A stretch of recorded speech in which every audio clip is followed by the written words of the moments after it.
Dia. Eu quero cumprimentar todas as pessoas que estão aqui, né, do INSPER, participando aqui da nossa conversa. Hoje a gente vai falar de um tema muito rico para a gente, que é sobre a segurança viária. Estamos no Maio Amarelo. O Maio Amarelo é um movimento para trazer essa reflexão, essa conscientização sobre todo o panorama que a gente tem sobre a questão de mortes e sinistros no trânsito nas cidades brasileiras e no mundo, né? E aí, para a gente fazer essa introdução, eu vou apresentar aqui rapidamente, né, quem são as nossas pessoas que vão estar participando e passar a palavra para o nosso coordenador aqui, Sérgio Aveleda, depois para fazer a introdução. E aí, então, nós teremos hoje, né, o Frederico Pierotti Arantes, que é presidente do CETRAN, coordenador do CISTRAN. Ele coordenou o Plano Estadual de Segurança Viária do Estado de São Paulo, com muita trajetória nessa área, né, sobre segurança viária. A gente vai ter também aqui participando o Ricardo Neres Machado, que está aqui presente, coordenador da Ciclocidade no projeto de lei de velocidades seguras, que vai falar um pouco mais sobre esse projeto, que ele incide numa escala federal, e a Tassiana Ferreira, que é presidente da Autarquia de Trânsito e Transporte do município de Recife, que vai também falar um pouco sobre a experiência do plano de segurança viária e das ações que estão sendo desenvolvidas a nível local.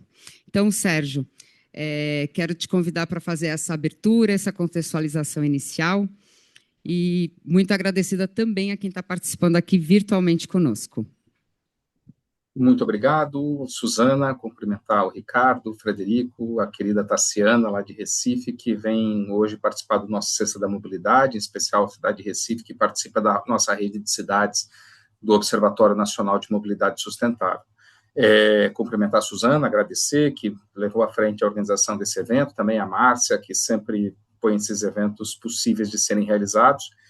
Rapidamente, dizer que é uma sequência de eventos que nós já estamos fazendo, é a terceira edição nossa do Sexta na Mobilidade nas eleições de 2026. A ideia é a gente discutir temas de mobilidade urbana que serão impactantes na eleição, na discussão, e contribuir para que esses temas sejam introjetados pelos candidatos nos seus planos de governo, da melhor maneira técnica, baseado em evidências, para que a gente tenha políticas de mobilidade urbana no próximo ciclo de governo federal e governos estaduais que contemplem as melhores práticas observadas no mundo. Hoje é um tema muito especial, nós estamos no último dia útil do mês de maio, que no Brasil, já há muitos anos, graças à iniciativa do Observatório Nacional de Segurança Viária, celebra-se o Maio Amarelo, que é um mês de lembrança e registro da tragédia que é o trânsito no Brasil e que, infelizmente, vem piorando dia a dia. Já não podemos mais suportar conviver com essa tragédia. Acabo de ver no UOL, viu, Suzana, mais um casal recém-casado teve a vida ceifada nesta madrugada num outro sinistro de trânsito. É o segundo em pouquíssimos dias, e se repetem todos os dias as manchetes de carros, motos, ônibus, caminhões, provocando mortes em todo o país. É preciso que a gente vire esta página, passe a adotar políticas públicas sérias, consistentes, baseadas em evidências, levando em consideração, inclusive, experiências exitosas no próprio Brasil, como Salvador e Fortaleza, na América Latina, como Buenos Aires e Bogotá, no mundo, como Paris, Oslo, Helsinki, Estocolmo, e darmos um chega a esta carnificina que não precisa acontecer, ela só acontece porque a gente deixa de praticar políticas públicas adequadas em favor da vida e da saúde das pessoas. Com essa pequena introdução, eu não venho aqui para falar, eu venho aqui para ouvir a Suzana, o Frederico, a Tassiana e o Ricardo. Devolvo a bola para a nossa queridíssima coordenadora adjunta, a Suzana Nogueira. Muito obrigado. Obrigada, Sérgio. Eu queria introduzir esse painel trazendo aqui dois dados de referência muito relevantes, que são de estudos do IPEA, né? Então, o primeiro deles, né, que no Brasil a gente tem cerca de 40 a 45 mil mortes por ano em acidentes de trânsito. Eu acho que esse é o nosso ponto inicial para a gente falar da temática desse cenário.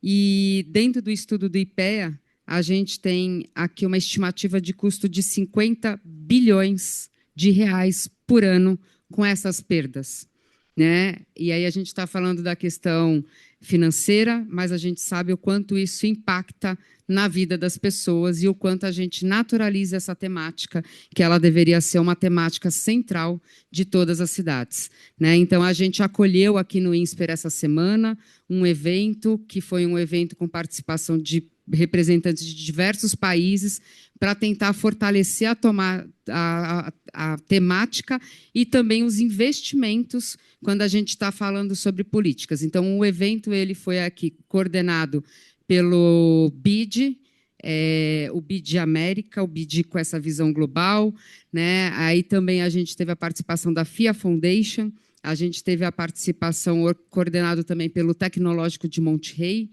né, que é uma instituição de ensino que fica sitiada no México, né, na cidade de Monterrey. E aí os líderes locais eles vieram aqui para a gente conseguir construir referenciais falando sobre segurança viária em entornos escolares. É uma temática totalmente associada, porque se a gente não pensar isso desde uma política de primeira infância, a gente fica muito limitado a adotar soluções localizadas. Então, a gente precisa sensibilizar mais, atuar mais e os recursos, de fato, estarem direcionados, focando, tendo ênfase nessa questão dessa condição de estarem associados à segurança viária. Então, a partir dessa introdução, eu vou convidar a Taciana Ferreira, né, do município do Recife, para trazer, então, essa sua experiência local de como uma cidade pode contribuir muito positivamente para conseguir transformar a sua realidade. Muito bem-vinda, Taciana. Boa tarde a todos. É um prazer estar aqui participando dessa Sexta Mobilidade. Quero agradecer o convite, em especial a Sérgio Veleda, que conhece um pouco aqui da nossa cidade, e assim eu tenho uma grande amizade e uma grande admiração por seu trabalho, e sou solidária nessa luta por um trânsito melhor e mais seguro.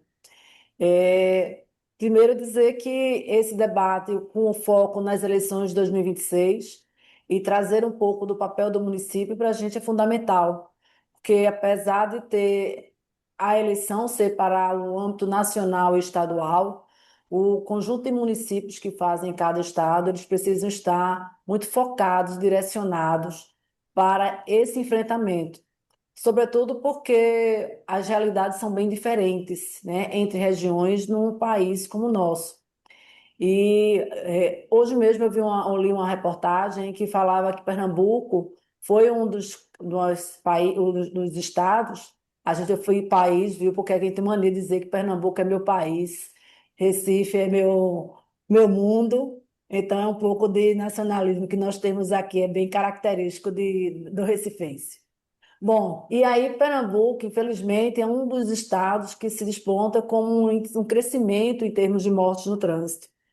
E aí, quando a gente vê um país nessa dimensão, com realidades tão diferentes entre regiões, o grande desafio do Penatrans, que foi o Plano Nacional de Redução de Sinistros e Lesões de Trânsito, ele tem um desafio muito grande, que é trazer metas para realidades tão diferentes. Mas bebendo dessa fonte, e Recife também teve a oportunidade, está tendo, na verdade, está tendo a oportunidade de participar de programas importantes, como a iniciativa Bloomberg, que está aqui conosco desde 2020, trazendo capacitação para os nossos técnicos. E aí, quando o Sérgio fala de Fortaleza e fala de Salvador, nós temos tido também a oportunidade de trocar experiências com essas cidades que têm problemas muito semelhantes e eu sempre vejo que o caminho é esse, entre os municípios que têm realidades semelhantes, trocarem informações, trocarem ideias e, a partir dessas boas práticas, aprendidas com esses que têm alcançado os objetivos de redução, a gente também seguir o mesmo caminho, mas sempre trazendo e customizando a nossa realidade. Eu vou tentar aqui compartilhar algumas informações que eu trouxe da nossa cidade e para que a gente possa, eu possa aqui me guiar aqui na minha fala. Bom, só para dizer um pouco de Recife, Recife é uma cidade pequena, um pouco mais de 200 quilômetros quadrados, e apesar de uma beleza imensa, muito maior do que o seu tamanho geográfico, mas ela é uma cidade que ela não é plana. E aí se tornam os grandes desafios do ponto de vista de circulação, de mobilidade, de acessibilidade, porque ela tem mais de 60% de sua área composta por morros. Nós temos um pouco mais de 1.400.000 habitantes, mas nós somos a capital de uma região metropolitana composta por 15 municípios. E esses 15 municípios utilizam o sistema viário de Recife e utilizam toda a estrutura de nossa cidade para os seus deslocamentos diários. Então, a gente tem uma cidade pequena, mas por ser essa centralidade, nós temos aí um problema seríssimo do ponto de vista de circulação. Recentemente, teve uma pesquisa, que é a pesquisa demonstrada pela TomTom, que mostra que Recife está entre os rankings de cidades com pior trânsito do mundo. E assim, a gente sempre trata isso como um referencial para a gente, de que isso é algo que precisa ser enfrentado, mas esse não é o nosso maior problema. O nosso maior problema se torna a questão da segurança viária, porque nós estamos enfrentando um problema sério em termos de mortes no trânsito, em termos de sinistros, de lesões, em que a gente tem traçado um programa para justamente fazer esse enfrentamento. Nós temos aí uma frota cadastrada de um pouco mais de 700.000 veículos, mas esse histórico, em termos de crescimento, para a gente é algo que nos torna bastante peculiar. E aí a gente traz uma realidade muito semelhante em diferentes cidades do Nordeste. O crescimento da frota de motocicletas nos últimos 15 anos foi quase 10 vezes mais do que o crescimento de carros. E isso tem se utilizado, a motocicleta, além do seu crescimento, ela mudou completamente a sua forma de ser utilizada pelos motociclistas. Não é apenas no deslocamento casa-trabalho, casa-escola, é como instrumento de trabalho. E o que nós vimos é que a nossa cidade, quando eu falo as nossas cidades, estou me referindo ao Nordeste, porque vive situações semelhantes, tem encontrado esse grande desafio. E quando a gente vê isso em termos de sinistros e mortes no trânsito, como eu havia falado, a gente enfrenta isso após a pandemia, um crescimento, e nosso trabalho tem sido não como referência mais ao período pandêmico, porque o período pandêmico houve uma redução de mortes no trânsito, mas houve uma inversão no destaque do usuário mais vulnerável. O que passou a ser mais vulnerável anteriormente era o pedestre, hoje é o motociclista, como a gente demonstra aqui. 50% das mortes identificadas no nosso trânsito hoje está centrada em motociclistas, o que antes era pedestre, que a gente vinha trabalhando, houve uma redução, mas não uma redução que possa tirar a nossa preocupação, que na verdade a gente trabalha agora com pontos focais muito voltados para o motociclista e para o pedestre, e que estão centrados em todas as nossas ações. E existe uma relação muito forte nossa com o SAMU, porque o SAMU tem vivenciado isso cada vez mais na questão de concentrar os seus resgates diariamente em atendimentos a sinistros de trânsito. Então, hoje a gente tem quase, em 2025, foram quase 6.000 vítimas, apesar de uma redução em torno de 10%, mas isso representa cerca de 16 atendimentos pelo SAMU por dia, o que torna uma concentração muito grande e que tudo isso poderia ser evitado por uma nova política, que é o que nós queremos a partir desse programa que nós lançamos no mês de maio, pegando exatamente como foco o Maio Amarelo. Nós ontem lançamos um programa de segurança viária e que nós distendemos, inclusive, esse horizonte. A ONU estabelece a última década para 50% de redução de mortes em 2030.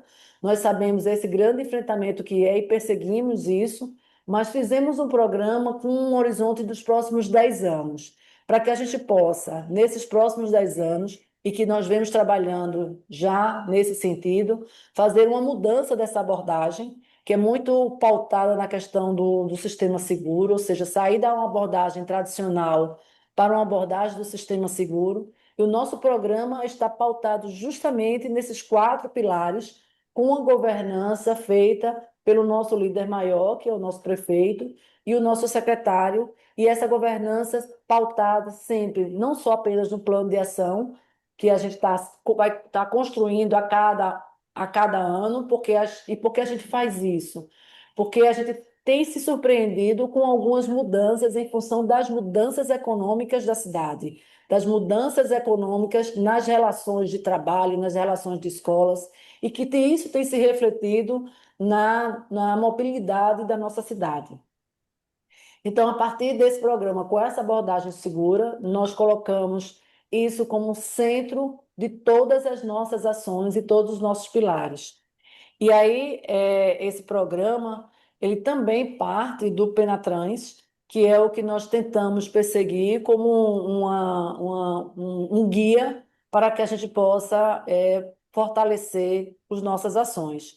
E nada mais é esse programa como um produto de um plano da nossa política de mobilidade urbana, cuja lei municipal foi publicada em 2021, que bebe da fonte da Política Nacional de Mobilidade Urbana, colocando os modos ativos sendo priorizados em relação aos motorizados, e com o objetivo unicamente de reduzir as lesões e mortes no trânsito da nossa cidade de Recife. A visão é uma gestão integrada de segurança viária, baseado em dados e evidências. E eu quero dizer aqui o quanto a gente, quando conversa com outras cidades, é preciso melhorar cada vez mais essa questão dos dados. E é muito importante o que tem sido feito pelas áreas, inclusive Sérgio, que nos cobra muito em relação a isso, e a gente tem contribuído muito para que cada vez mais todas as informações que nós temos trabalhado aqui, para que elas sejam disponibilizadas para todos, então, numa construção de um grande banco que todos possam ter acesso, e a partir disso minimizar riscos e salvar vidas. E aí o nosso objetivo é, sobretudo, mudança de comportamento, e nós acreditamos que a mudança de comportamento parte de ações de fiscalização e comunicação, num processo de dissuasão e um investimento muito grande na questão das infraestruturas. E não é fácil. Numa cidade como Recife, como eu falei, Recife ela tem as suas conexões basicamente feitas por pontes, e aí se torna grandes restrições em termos de circulação. E nós temos, como eu falei, grande parte da nossa cidade composta por áreas de morro, cuja a urbanização ao longo do tempo não se veio de forma planejada, e o grande enfrentamento é fazer a melhoria dessas infraestruturas, sobretudo para os pedestres, que a gente precisa cada vez mais, através de soluções criativas e de investimentos e também de mudança de cultura, melhorar esta infraestrutura. Bom, o objetivo do programa é muito a recuperação do custo socioeconômico. Nós acreditamos que ao longo desses 10 anos, se a gente atinge todas as metas, a gente consegue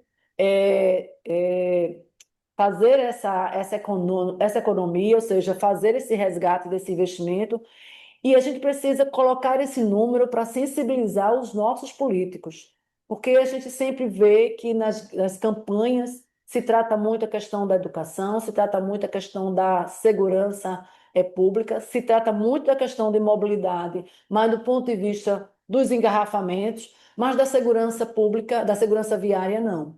Então, a gente quer trazer, sensibilizando nessa questão financeira, o quanto o investimento ele não é despesa, mas sim investimento que pode ser revertido em redução de despesas, a gente possa ter um ganho com essa política de segurança viária em nossa cidade.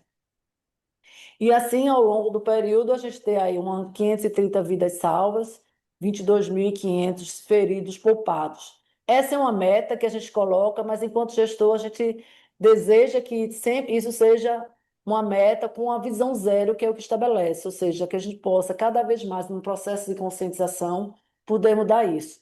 Mas eu trago aqui os eixos que nós estamos trabalhando e as diretrizes que nós estamos fazendo. Esse programa tem uma estrutura e iniciativas e ações, indicadores em todas essas dimensões.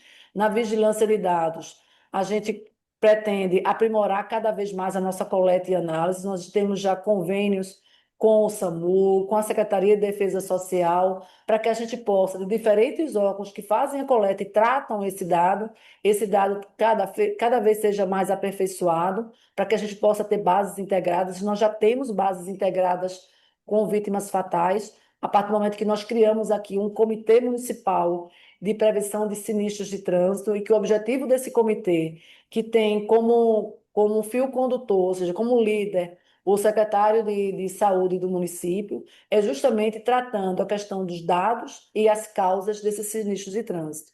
E aí, a partir disso, produzir essas evidências que vão nortear todas as nossas ações. Nós já criamos um painel de sinistros de trânsito que facilita não só a todas as áreas utilizarem esses dados, para que a partir desses dados a gente possa traçar as nossas ações. E o objetivo é, a partir do momento que a gente refinar isso, a gente também disponibilizar isso para a sociedade, para que possa outras fontes beber desses dados e possam melhorar o seu trabalho.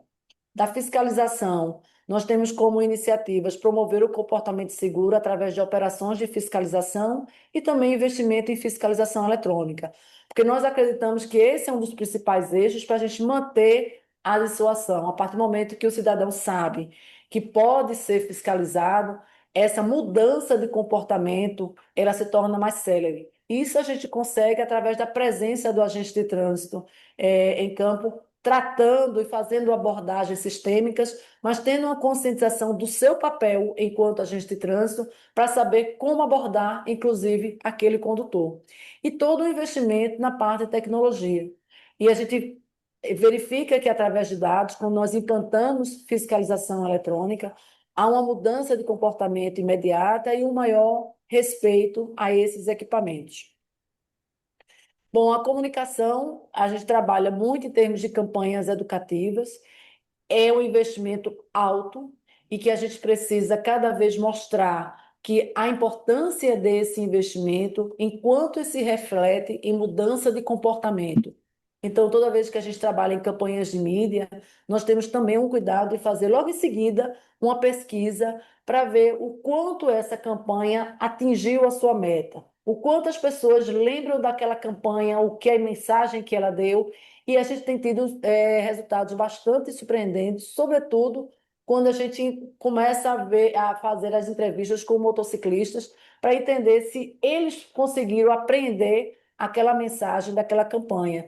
E tem sido um resultado muito positivo, sobretudo quando a gente trabalha com a rede social ao nosso favor em relação a isso.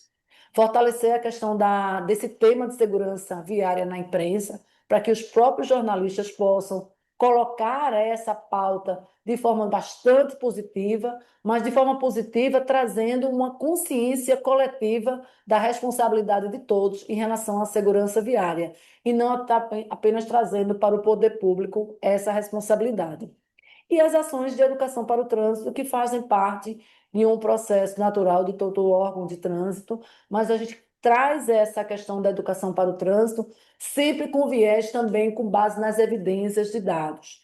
Então, quando a educação para o trânsito começa a trabalhar todo o seu planejamento, ele também bebe da fonte da gestão da parte de dados de sinistro de trânsito para poder traçar as suas ações e não ficar apenas, não desmerecendo a ação de forma nenhuma, mas não ficar apenas voltado à educação para o trânsito em datas, digamos assim, relativas ao tema. Então, faz educação de trânsito no Maio Amarelo, faz educação de trânsito na Semana Nacional de Trânsito e acaba a continuidade da ação perdendo um pouco o seu foco. Então, nosso trabalho aqui tem sido muito voltado para o ator mais vulnerável no trânsito, que é indicado pelos os dados de sinistro de trânsito, e trabalhado muito com parcerias da iniciativa privada e principalmente junto com o SAMU. A gente tem feito trabalhos de capacitação, por exemplo, com motociclistas, com parcerias com a iFood, com a 99, ou seja, as empresas de aplicativo, mas juntos, órgão de trânsito e o SAMU, mostrando quais são as ações de mudança de comportamento que evita se envolver no sinistro de trânsito, mas o SAMU junto mostrando o quanto é preciso o que é preciso ser feito quando se envolve no sinistro de trânsito, para que a gente possa afinar esse caminho no único e a gente mostrar o quanto qual a rede que é necessária para que possa fazer esse atendimento. Bom, e o nosso trabalho de ruas seguras, a gente sempre trabalha voltado para a questão da mobilidade ativa, voltado para a questão da redução e adequação de velocidades, sobretudo nos corredores em que o ranking de sinistros de trânsito ele se desponta. Então, a gente tem feito um trabalho dessas adequações de velocidades voltadas não só para a redução de velocidade, mas também mudança da infraestrutura que induza o condutor a reduzir essa velocidade. Em Recife, nós temos, infelizmente, uma peculiaridade em que nossos sistemas de fiscalização eletrônica, eles são, por determinação judicial, desligados no período de 22 às 6 da manhã, e nós temos mostrado, através de dados, a necessidade de reversão dessa decisão judicial. E aí a gente tem trabalhado muito, a questão dos dados tem nos ajudado a consolidar, a mostrar cada vez mais a importância dessa reversão, apesar de não ter o apoio da população nessa decisão. Bom, nesses nossos trabalhos, a gente tem feito muito a questão de investimento, sobretudo nas áreas mais pobres. Quando eu digo assim, nas pobres, é porque pobres, sobretudo, em termos de infraestrutura, que são as áreas de morro. E eu trago aqui uma experiência para mostrar que sonho pode se tornar realidade. Quando eu falei das áreas pobres, eu trago aqui um exemplo do que aconteceu na rua Silva Jordão. Lá no Silva Jordão, aqui fica no bairro do território sul da nossa cidade, onde todo mundo conhece Boa Viagem, que é essa parte aqui verticalizada, né? Que digamos assim, a parte mais rica da cidade e mais ortogonal em termos de viário. Mas a região aqui mais carente, que fica justamente também nesse território sul, mas é na área de morro, ela vivenciava esse cenário. Um cenário em que as vias não eram pavimentadas, um encontro de vias, onde aqui tem duas escolas, inclusive, tanto estadual quanto municipal, e houve um investimento da prefeitura a partir do momento que participamos do programa Street for Kids, da GBCI, e desse projeto que apresentamos, quando levamos para o nosso prefeito anterior, que era o prefeito João Campos, ele comprou essa ideia, fez um investimento e havia, além de ser transformado, ou seja, a gente modificou e redesenhou ela, ao final dela houve um encontro e se transformou numa praça. Então, se transformou numa área de convivência. Um investimento que trouxe uma transformação do espaço e que nós acreditamos que segurança viária é isso, é você transformar os espaços para você salvar a vida das pessoas. E na transformação desses espaços, porque a gente não pode apenas colocar para o condutor a responsabilidade da mudança de comportamento, é preciso que haja uma mudança das infraestruturas para que haja também uma mudança de comportamento. E é essa aqui a gente traz um exemplo muito significativo e simbólico para a cidade do Recife, porque foi um investimento grande numa área mais pobre da cidade, mas uma área que sofria muito em termos de sinistro de trânsito, mas, sobretudo, em espaços para as pessoas terem espaços de convivência, espaço seguro. Então, esse é o exemplo que a gente traz de Recife, mostrando que não é uma trajetória fácil. Nós estamos cada vez mais buscando aperfeiçoar as nossas atividades, o nosso trabalho, dizendo que eu não sei, eu deixei de compartilhar, gente. Eu deixei de Tá. compartilhar a tela. Mas não, tá dando para ver aqui. Deixa eu ver se eu consigo tirar aqui, eu acho que não sei. Agora, deixei de compartilhar. Tá aparecendo aqui, ó, um painel aqui. É esse? A lei moderna existe? Esse seria uma frase final que eu, na verdade, não queria nem compartilhar, eu queria falar ela, mas eu estou conseguindo deixar de compartilhar aqui. Tá. É, isso.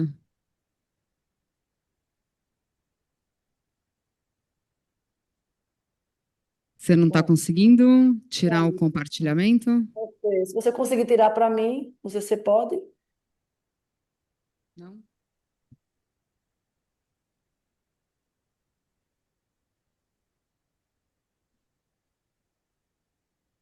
Bom, mas só para finalizar, porque o tempo de todo mundo, meu tempo é curtinho aqui, eu queria dizer que eu bebi de uma fonte que tem já pelo Penatrans, pelo Observatório, e dizer que a gente precisa fazer parte dessa história de mudança de paradigma, de mudança de concepção. Os municípios são pequenos em função da dimensão que há os estados, dimensão da União, mas acreditamos que a partir do momento em que os municípios forem instrumentalizados e forem capacitados para melhorar e traçar um cenário e uma meta de melhoria e de redução de mortes no trânsito, nós acreditamos na inversão desses valores e na mudança de comportamento da população. Muito bom, Tassiana. Agradeço demais a sua apresentação, super inspiradora, né? Eu queria trazer aqui só alguns pontos que eu acho que são centrais para a gente pensar. A gente está falando da escala das cidades e, sem dúvida, o Recife, né, é uma referência muito grande. Então, a importância da gente estabelecer, né, primeiramente, né, um modelo de governança para tratar a pauta, eu acho que isso é um fator central. A elaboração de um plano que vai orientar e guiar né, as ações e estratégias a nível local. A organização de dados focados aí nos 6 pilares que a gente está falando, né, que estão alinhados aí ao Plano Nacional de Redução de Mortes e Lesões do Trânsito, do Penatrans, a nível local, que eu acho que vocês estão desenvolvendo muito bem, e o monitoramento desses dados, né? Então, é tanto para a tomada de decisões, mas para essa avaliação. Eu acho que isso muitas vezes é uma fragilidade dos poderes locais, e quando a gente começa a trabalhar a partir de dados, sem dúvida, a gente consegue trazer transformações, né? E, claro, a implementação de ações que vocês hoje já foram muito citados, inclusive essa semana, por diferentes organizações, mas são uma referência muito importante aqui no Brasil. Agradeço muito, Tassiana, a sua participação, e eu vou passar agora para o Frederico, para ele também fazer essa abordagem, né, a partir da sua experiência, a nível estadual aqui em São Paulo. Bom, boa tarde. Primeiro, agradecer a Suzana, ao Sérgio, ao INSPER pela oportunidade. Eu acho que trazer esse tema para discussão nesse momento é extremamente relevante, especialmente porque nós temos a condição de ao menos questionar os candidatos, né, para saber qual o rumo ou o que eles pensam acerca do tema, um tema extremamente caro, né? Aqui, voltando um pouco para o estado de São Paulo, na análise que foi feita dos estudos, 12,7 bilhões de reais foram gastos em 2024. Isso representa 40% do orçamento da saúde, quando a gente está falando da saúde do Estado, quando a gente está falando desses gastos, e um gasto que é enxugar gelo, né? A gente só paga, só gasta esse recurso sem melhorar a condição de vida, sem melhorar a condição do cidadão, e por isso que esse tema é de extrema relevância. No estado de São Paulo, em 2024, mais de 6 mil pessoas perderam a vida. Para vocês terem ideia, dos 645 municípios do estado, nós temos 182 que não têm 6 mil habitantes, ou seja, como se um município desse em um ano deixasse de existir. Isso é altamente é, é, preocupante. E aí, muito do que já foi dito aqui pela Tassiana, eu parabenizo aqui também em São Paulo, nós contamos com o apoio da iniciativa Bloomberg para poder colocar a mão nesse problema. Mas isso não começou ontem, né? Isso decorre aí de um planejamento que vem desde 2023, é, quando a atual gestão começou a trocar ideia para saber as dores aí em relação ao Sistema Nacional de Trânsito, e nós, acertadamente, posso dizer isso, optamos por constituir um sistema estadual de trânsito, que é o Sistran, né? O Sistran é inspirado aí no estado do Mato Grosso do Sul, que também tem um decreto que fortalece o CETRAN, E eu acho que acho que um dos pontos altos aqui do Estado de São Paulo é esse, é procurar fortalecer o que está dentro da legislação, né? O código, se você perguntar aí no país todo em relação aos conselhos estaduais, a ampla maioria tem dificuldades, né? Tem dificuldade poder desempenhar aí, desenvolver todas as suas competências, tanto do artigo 14 quanto da própria lei que institui o Penatrans. E o fato é que os CETRANS, eles acabam, em alguns estados, sendo esquecidos, e por várias vezes também pela Senatran, né? Eu falo sem chance aqui de poder estar falando é, mal. Não, eu estou construindo uma situação que eu já tive a oportunidade de falar isso para o secretário, para a diretora, da necessidade de fortalecimento. E aqui em São Paulo nós tivemos essa oportunidade de fortalecer o sistema no âmbito do Estado, é, primeiro com a constituição do Sistran, né, que é um decreto que fortalece o CETRAN, quer dizer, traz para o corpo do CETRAN, para os conselheiros, né, representantes das secretarias de educação, por exemplo, Secretaria da Saúde, é, da pessoa com deficiência, dos transportes metropolitanos, e com isso, com essa medida, você acaba chamando a atenção dos seus parceiros institucionais, o que acaba culminando aí com duas reformas estruturais aqui no estado de São Paulo, uma da Secretaria de Gestão e Governo Digital, que é a grande patrocinadora do CETRAN, né? O CETRAN está dentro da estrutura da Secretaria de Gestão e Governo Digital. O DETRAN também está nessa secretaria, e na reestruturação do DETRAN, onde pela primeira vez é criada, constituída uma diretoria de segurança viária, e aí o Detran assume o posicionamento de que vai cuidar das vidas também, e não só de emitir documento ou de fiscalizar a carteira de habilitação, e também constitui aqui uma célula de apoio ao Conselho Estadual de Trânsito. Isso representa muito do ponto de vista de deixar de ser o puxadinho, né? De ter uma estrutura, de saber de onde você pode ir, o que você pode se organizar para construir essa, essa rede de apoio. Diante dessa primeira análise, nós passamos a necessidade de ter um diagnóstico do Estado. Então, o ano passado, nós nos debruçamos aqui com o apoio da Diretoria de Segurança Viária e fizemos um grande levantamento em todos os municípios do estado de São Paulo. Todos os municípios, 645 municípios responderam a um extenso calendário. Por certo, o município de Borá respondeu parte das perguntas, né, porque as outras ele não tinha aderência. E o município de São Paulo, uma resposta muito mais concisa, muito mais contundente pelo tamanho, pela pujança que tem.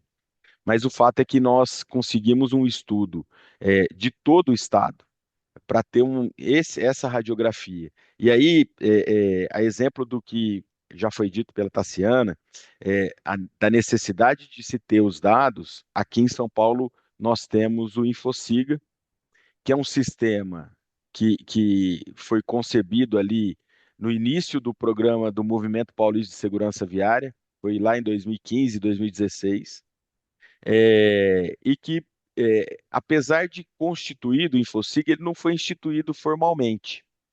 E aí eu acho que tem um primeiro ponto que eu acho que é de reflexão nossa, da necessidade de normatização de todos esses grandes marcos.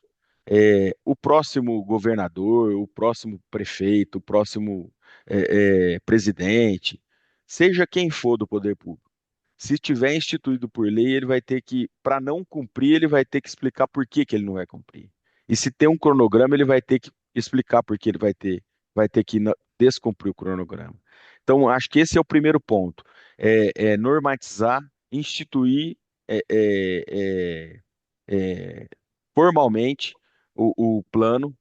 Então, hoje, o Estado de São Paulo tem o plano de segurança viária, não sei se não dá muito para ver, porque está com desfoque aqui, mas depois eu tenho o nosso plano de segurança viária, foi publicado no dia 17, 17 de março, 17 de abril, desculpa, e a partir disso, nós passamos a ter uma visão focado tanto no Infociga, que fornece aí uma plotagem, né? Uma plotagem dos sinistros de trânsito para todos os municípios do estado de São Paulo. E isso é algo de muito orgulho. Ele é uma consulta aberta. Se alguém quiser entrar agora, é infociga.detran.sp.gov.br. É um dado que é aberto. E esse é o segundo ponto que eu queria chamar a atenção. Da necessidade do órgão público, da administração pública, de publicizar as informações. Não tem como fazer política pública sem demonstrar o que está sendo feito, né? E eu falo com muito entusiasmo sobre o tema, porque o CETRAN de São Paulo é o único CETRAN que transmite as sessões de julgamento ao vivo, toda terça-feira, a partir das 9 horas, no canal do YouTube no CETRAN, do CETRAN, né? Com isso, a gente tem uma aproximação da sociedade, a sociedade passa a perceber que existe um julgamento, passa a perceber que boa parte do que ela ouve, do que ela vê nos grupos aqui de mensagem, ou mesmo nas propagandas aqui que tem na internet, que boa parte é fantasiosa, né? A gente tem e aí rende um programa, viu, Sérgio? Rende um programa inteiro falando sobre o que a gente ouve de desculpas no julgamento de recurso. É o pão francês, é o álcool para passar na mão, é o floral, cada história que assim as pessoas tinham que ter vergonha de escrever aquilo, porque está colocando o nome dele, né? Então, isso e o fato da gente debater isso ao vivo aproxima as pessoas, né? Aproxima as pessoas. Então, esse é um ponto que eu acho que é um grande avanço. E o Sistran e o plano nosso de segurança viária, que também é baseado nos eixos aos quais a Tassiana informou aí, mas também traz alguns eixos de forma transversal, né? Que aí ele acaba perpassando todo o nosso plano, que eu posso falar do gestão da informação e gestão de dados, e também tratando ali com três grandes eixos que sustentam o nosso plano, e aí me referindo à seção regulatória, né? Não tem como a gente fazer nada sem levar em consideração o que está disposto na lei. É, Posso chamar atenção também para o fato da gestão dos fatores de risco, e aí esse é um ponto ao qual entendo que o eleitor pode ficar atento, que é um tema muito fácil para o eleitor. O que mais mata é a velocidade, né? O que mais mata é a velocidade. Então, uma medida como reduzir a velocidade já é uma boa medida para um plano de governo, vamos dizer assim, ou para um plano de intenções, né? É, o álcool é um dos fatores de risco, celular é um dos fatores, e aí com isso a gente acaba fechando a gestão da segurança, a gestão da informação, regulação, penatrans e os fatores de risco. É, eu acho que esses pontos são pontos que são centrais na construção do nosso plano de segurança viária, que traz aí três momentos de curto, médio e longo prazo. Quer dizer, ele é palpável, a gente consegue identificar o que vai acontecer em um curto espaço de tempo. Nós temos 308 produtos para ser entregues até 2035. E hoje pela manhã nós tivemos uma felicidade, né? Hoje pela manhã nós tivemos uma cerimônia aqui de lançamento do grupo de trabalho com a Secretaria de Educação,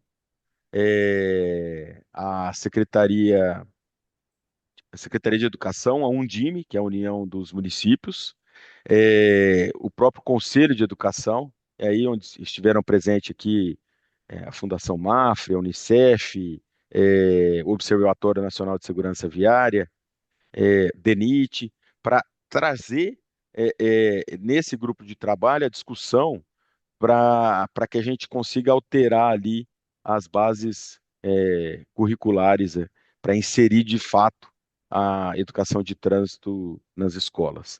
Então, acho que esse é um ponto, são várias frentes. O programa ele congrega diversas secretarias de Estado, né? E tem o seu ponto alto aí, a criação de um comitê, que é o comitê que vai, vamos dizer assim, puxar a rédea. Um comitê formado por representantes da Polícia Militar, do CPTRAN, do CPRV, que é o Comando de Policiamento Rodoviário, da Polícia Científica, do Corpo de Bombeiros, da Polícia Civil. Nós temos questão de individualizar, porque não adianta a gente tratar isso como só a segurança viária. Segurança viária é a segurança pública. Segurança pública é muito grande. E nós precisamos da polícia científica, nós precisamos do corpo de bombeiros, precisamos da polícia militar, né? Então, acho que fatiar essas atribuições, dividir as responsabilidades, é importante para a gente ter um bom entendimento. E aí, finalizando essa primeira parte aqui, eu gostaria de destacar algo que foi muito bem destacado pela Tassiana, que foi a comunicação. Quando o poder público não assume a narrativa, quando ele não assume a narrativa, ele deixa essa narrativa ser feita de qualquer forma pelos órgãos de imprensa. Às vezes a imprensa desconhece, né? É impressionante como, a partir do momento que você passa a divulgar mais, passa a conversar mais com a imprensa, é impressionante como eles começam a te demandar, porque eles também têm interesse de fazer o bom serviço, de fazer o bom jornalismo. Então, acho que comunicar bem é imprescindível. Então, parabéns aí, esse é um bom caminho aqui parabenizando aqui a Suzana, ao INSPER, parabéns pela iniciativa de promover um debate nesse sentido. Acho que esse é o tipo, sempre às sextas, né? Como vocês têm a última sexta-feira, sexta da mobilidade, mas é algo extremamente positivo e estou muito feliz aí, espero ter contribuído com vocês de alguma forma. Muito obrigado e aguardo aí para que a gente possa conversar um pouco mais. Obrigado, Sérgio. Obrigado, Suzana, Tassi. Muito obrigado a todos. Eu que agradeço muito, Fred, incrível. Não sei se aqui, vou perguntar para as pessoas presentes se alguém conhecia a atuação do CETRAN de São Paulo ou do CISTRAN de São Paulo. Né? Porque eu acho que essa é uma dúvida muito comum quando a gente vai falar de segurança viária.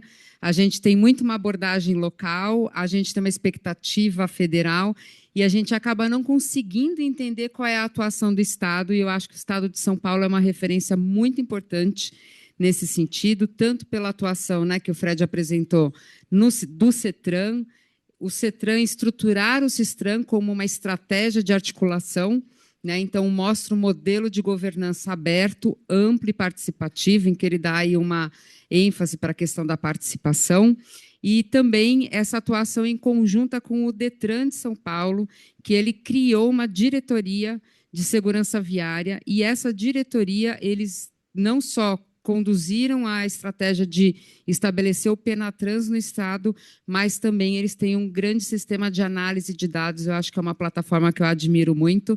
E aí, Fred, obviamente que eu não vou poder deixar, né, de cumprimentar através de você, né, a Roberta Mantovani, que é a diretora hoje do DETRAN de São Paulo, que é uma pessoa maravilhosa, é uma profissional, pedagoga, e que é uma pessoa transformadora e inspiradora, e o Everaldo Valenga, que também é uma pessoa também que tem uma trajetória histórica pelo Penatrans, e que trouxe aqui também para São Paulo, né, essa colaboração muito grande e mostra que é possível chegar a 645 municípios. Então, eu acho que essa estratégia do Detran ela é inspiradora. Para quem não conhece a plataforma do Infociga, né, é muito fácil o acesso, é muito fácil a análise e baixar os dados, e hoje ela é uma ferramenta estratégica para os municípios aqui no estado de São Paulo. Então, eu agradeço muito a participação aqui do Fred e vou passar agora para o Ricardo, que vai trazer, né, essa experiência que você está atuando, né, como coordenador do projeto. Ricardo, por favor. Obrigado, Suzana. Obrigado a todas as pessoas presentes aqui hoje, quem está acompanhando a gente em casa também, né? Eu gostaria de agradecer e agradecer o convite. Então, eu sou o Ricardo Machado, eu estou aqui representando a Ciclocidade, né, que é a Associação de Ciclistas Urbanos de São Paulo. Vou falar rapidamente ali no slide, apresentar a Ciclocidade, mas eu também represento aqui mais uma coalizão de organizações que tem trabalhado em um PL, né, um projeto de lei, que é o 2789/23, é o PL das velocidades seguras, que a gente chama. Nós trabalhamos juntos, né, na incidência, na advocacy desse PL no trabalho aí de organizações da sociedade civil para tentar reduzir mortes no trânsito, né? Então, eu adaptei o que a gente tem feito para o tema de hoje, né, que é mobilidade na ciência da mobilidade, que é a questão da segurança viária nas eleições que a gente tem agora em 2026, né?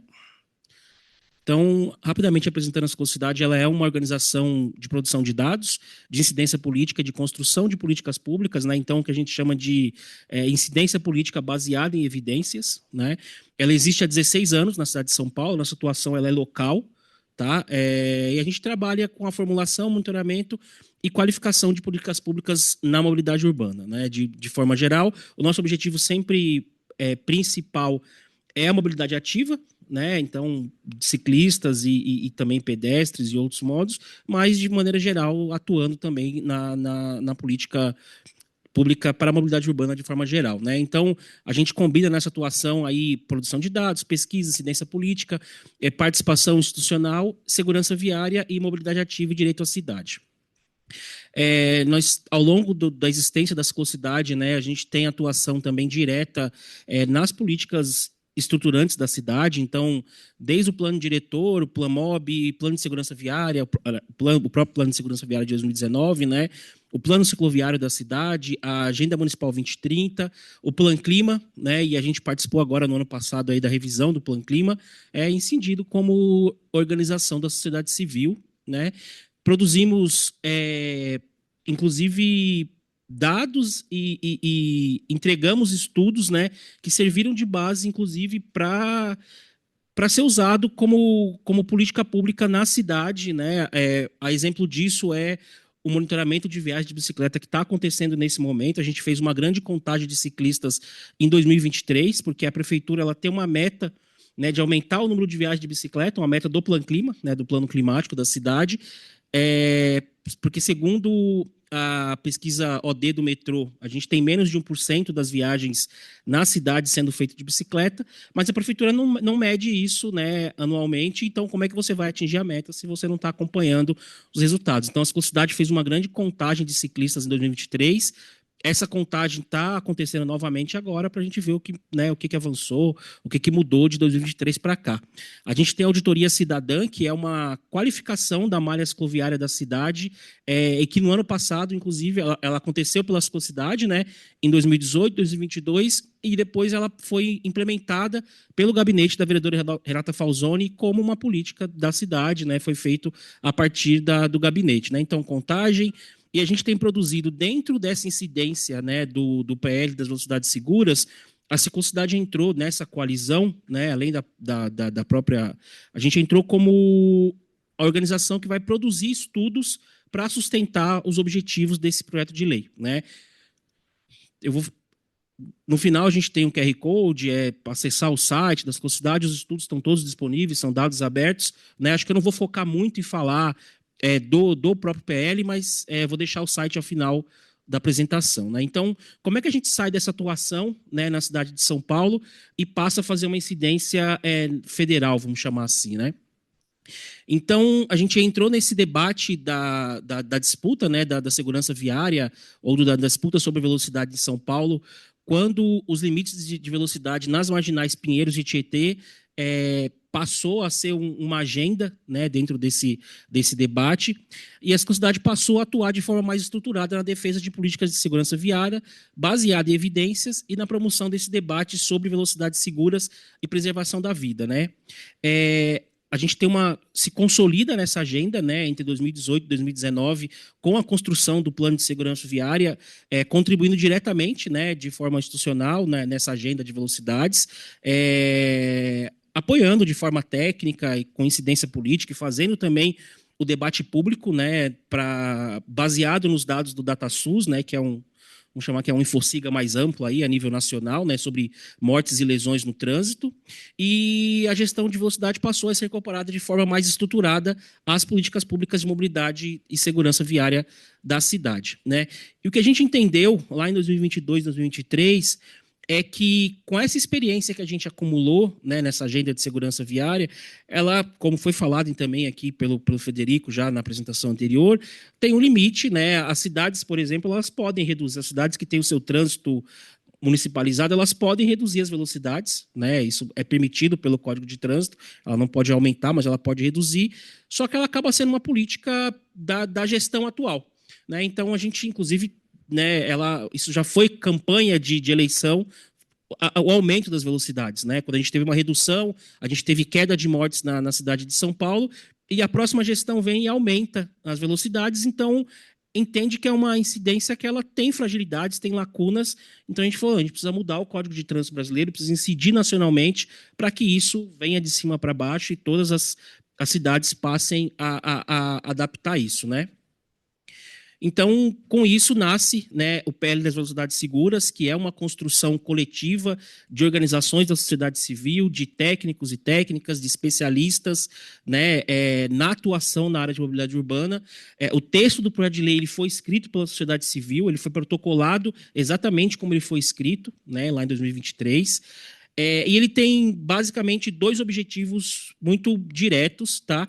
Que é a readequação dos limites urbanos de velocidade, né, nas vias urbanas, e a regulamentação de fiscalização por velocidade média, né? Hoje a gente só fiscaliza aquele ponto fixo, né, o radar fixo ou o móvel, mas ele fiscaliza só o momento que o carro, o automóvel passa no radar. Então a gente tem, através de estudos, inclusive nossos e estudos de fora que foram feitos, a gente consegue identificar que o motorista tem um comportamento que ele vem numa velocidade acima da permitida, que já é uma velocidade alta, e quando ele sabe onde tem o radar, né, ele precisa saber disso, ele reduz a velocidade e depois volta a acelerar, né? A gente lançou um estudo recentemente agora, onde foi analisado os dados de radar da cidade de São Paulo de 2015 a 2016, e né, a gente queria entender o que aconteceu naquela época que a cidade reduziu as velocidades, como que a cidade se comportou, né? E a gente tirou algumas informações importantes desse estudo, que é o tempo de viagem ele não altera significativamente. A gente tem a impressão que quando você, né, o senso comum entende que quando você reduz a velocidade, você vai chegar mais tarde no seu objetivo, e isso não é verdade, até porque a gente não anda na velocidade das vias, né? A média da cidade ela é muito inferior a isso, deslocamento para os veículos. A gente, num trajeto aí às 9 horas da manhã, num trecho de 5 quilômetros, isso aumenta a menos de 2 minutos, aí dá 1 minuto e 42 de aumento, né? Entendeu-se também que o motorista ele não mudou o trajeto dele por conta da redução, por exemplo, nas vias das marginais, e revelou que realmente, principalmente à noite, os motoristas aceleram e reduz quando passa no radar e depois volta a acelerar de novo, né? Então, e é importante dizer que esses dois objetivos do projeto de lei eles são produtos do Penatrans, né, que já foi falado aqui bastante pela Tassiana e pelo próprio Frederico, então eles não é uma invenção nossa, ele já vem do próprio Plano, né, Nacional de Redução de Mortes no Trânsito do Penatrans, tá? E as organizações que coordenam essa articulação política é a própria Ciclocidade, né, a qual eu represento aqui como coordenador de projetos, a UCB, que é a União de Ciclistas do Brasil, e a Fundação Tiago de Moraes Gruzagas, que fica em Porto Alegre. Qual que é o contexto atual desse projeto de lei hoje no Congresso Nacional? Então, todo projeto de lei que ele chega no Congresso, que ele propõe uma alteração no Código de Trânsito, ele é diretamente apensado ao projeto 8085/2014, que tem uma grande árvore de projetos que ficam apensados. E aí a gente tem trabalhado para desapensar esse projeto para que ele possa, né, tramitar, enfim, no seu próprio mérito ali, né? E ele reúne centenas de projetos relacionados ao Código de Trânsito Brasileiro, esse 80 e 85. E com esse debate, né, da flexibilização que foi feita da CNH, ele foi criada uma comissão especial, né, para debater o 80 e 85. Então, nesse momento, a gente participou de audiências públicas agora no final de abril, né, levando para a relatoria do projeto a importância de colocar o tema das velocidades nesse relatório, né, porque se ele não for incluído, o projeto vai, né, ser interrompido e a gente perde todo esse trabalho e um tema essencial, tendo velocidade como um principal fator de risco e lesões graves no trânsito, né? Então, e é interessante dizer que o Brasil ele já sabe o que reduz morte no trânsito, né? Isso não é uma novidade, né? Quais são os caminhos para se reduzir morte? A gente tem falado muito de velocidades, né? Mas existem outros fatores que, combinado à redução de velocidade e fiscalização, podem contribuir para essa redução de mortes no trânsito. Então, há décadas, né, organismos internacionais, pesquisas acadêmicas, experiências nacionais e internacionais apontam medidas comprovadamente eficazes para a redução de mortes e lesões graves no trânsito. Então, no Brasil, peguei aqui alguns exemplos, cidades como São Paulo, Fortaleza, Curitiba e Campina Grande implementaram políticas relacionadas à redução de velocidade e o fortalecimento da fiscalização, né? Então, sempre combinado a redução com a fiscalização efetiva, e com isso registraram resultados positivos na segurança viária. Mas também isso passa, né, essas medidas passam por desestimular o uso do automóvel individual, né, a redução das velocidades e a fiscalização efetiva, o redesenho urbano seguro, a ampliação da infraestrutura cicloviária e o incentivo à mobilidade ativa, né, de forma segura, o fortalecimento do transporte público, proteção dos usuários mais vulneráveis, e que é essa abordagem dos sistemas seguros que tem sendo ouvido falado também aqui hoje nas apresentações, né? Então, a velocidade é um dos principais fatores de risco, né? Então, quanto maior a velocidade, maiores são as chances de ocorrência de sinistro e mais graves eles vão ser. Então, quanto maior a velocidade, né, tem menos chance de resposta o motorista, e a vítima que for atropelada ela vai sofrer lesões muito graves. Ali, um atropelamento a 60 km por hora, a vítima tem aí chance de 2% de sobreviver, e se sobreviver é com sequelas muito graves, né? Então, é por isso que motociclistas eles dão entrada nos prontos-socorros com um nível muito, muito grave de sinistro, do sinistro em si, da lesão, porque ele está exposto também, né, a uma alta velocidade. É diferente de quem está dentro do carro, que também sofre com isso, mas tem uma proteção ali, né? E aí, por isso que a gente chama de usuários mais vulneráveis. Então, o desafio da segurança viária, eu acho que ela não é mais técnico apenas, né? É uma vontade política, porque a gente tem os dados, a gente tem os estudos, a gente tem né, como foi apresentado aqui já, o que já foi feito e que dá resultado positivo, mas a gente precisa que essa pauta ela seja uma pauta, ela tem um custo político, né? Que ela precisa ser comprada, ela precisa ser assumida e mostrar o resultado disso, né? Fazendo então essa ligação com o nosso tema aqui hoje das eleições de 2026. Então, o que a gente tem visto é justamente algumas medidas que estão indo na contramão do que a gente tem apontado, né? E o mundo tem apontado como sendo medidas que podem reduzir mortes e lesões graves no trânsito. Então, flexibilizações envolvendo mototáxis e mudanças na formação dos condutores, né, que tem avançado nesse debate público, o incentivo ao trabalho por aplicativo com motocicletas cresce, né, em meio a esse aumento das mortes no trânsito. Essas medidas relacionadas ao transporte individual, a última pesquisa OD revelou que a gente tem perdido, né, viagens de transporte público pro uso do automóvel individual, então isso também corrobora, né? A própria questão da faixa azul, que tem sido um debate intenso agora, de estudos que estão sendo feitos, que ela é, né, colocada como uma medida de segurança viária, mas que precisa, né, de mais olhar e de mais estudo, envolvendo a academia, envolvendo os órgãos, para debater o que pode ser feito, né, enquanto uma medida de segurança viária. E apesar desse amplo acúmulo de evidências sobre redução de mortes no trânsito, as medidas relacionadas à gestão de velocidade e fiscalização, ela segue enfrentando resistência política, né? A gente tem, eu falei ali atrás um pouquinho, essa ideia do senso comum de que reduzir velocidades você tira a autonomia do motorista, você tira o tempo de viagem, que ele vai chegar mais tarde. Então, é um debate que precisa ter um enfrentamento mais forte, né? E, enquanto isso, essas agendas que ampliam a exposição ao risco, elas encontram mais apoio político, né? E aqui é um cenário que a gente tem hoje a nível nacional de mortes no trânsito aí. Peguei o dado só de 2019 para cá, né? Então, em 2024, a gente está se aproximando aí, que é o último dado que a gente tem oficial do DataSUS, mas a gente está caminhando para quase 40 mil mortes no ano. Isso é só mortes e lesões, só mortes, né? Fora o que a gente tem trazido das lesões graves também, que tem um impacto em diversas frentes, em outras agendas, inclusive, né? A gente tem falado muito dentro desse nosso trabalho, que também é de comunicação, como a questão do trânsito ela é naturalizada, né? O que não é normal você sair de casa e não voltar porque você foi atropelado, porque você morreu, né? Isso não pode ser naturalizado.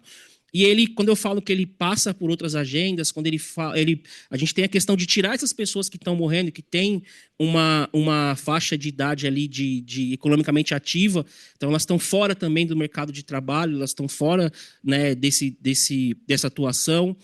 A questão do trabalho de cuidado sobre quem recai essas vítimas quando elas não morrem, para quem que vai cuidar dessas vítimas, né?